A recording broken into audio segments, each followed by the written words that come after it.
Question 1d had an average of 60%, again above the overall exam average of 49. What we were asked to do was we actually told that on the 3rd of February 2015 wages totaling 6,200 were paid on a check 453. Can you record this transaction in the cash payments journal and you are not required to total it? So what we need to remember is that in question 1a we were told that there were wages owing from January of $2,100. We're also told that we report monthly, so therefore those wages were accrued at the end of January, and going into February, which is the period that we're in now, they actually are a liability that we are paying off from an earlier period. So what we need to remember is that we've got, first of all, wages of $2,100 and a credit to accrued wages. That was the adjustment that we made in January. So we increased the expense and also increased the liability. And now what's happening is that we need to remember that that $2,100 that was accrued is now going to get paid in February, but the problem is it's also going to get paid with some other stuff. So what is that other stuff? Well, that other stuff, we're dealing with the accrued wages first. We can see we don't have that liability anymore. That should go down. So we would actually debit accrued wages.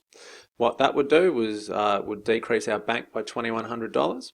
And then what we need to realize, well, what is the other $4,100? Well, that must be wages paid during February for wages incurred in February. So there must be an actual wages expense of $4,100. So we do a debit to wages and a credit to bank. So the total of bank going down would be $6,200, which is what we were told were paid. But what's important to realize is that it's actually for two things. There's accrued wages of $2,100 and there's also wages of $4,100. So what did we actually need to do? We needed to get our cash payments journal and enter this as 3rd of February on one check number for one amount in the bank column. It's really important we don't split that. This check was actually for $6,200, so it should go in the bank column for that as well.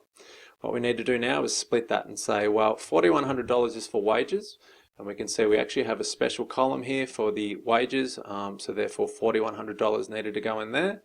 And then we also had $2,100 as accrued wages, and make sure we don't put that in the wages column. It's not wages, it's paying off a liability from last period called accrued wages, and there is no column for that, so therefore that would go in sundries.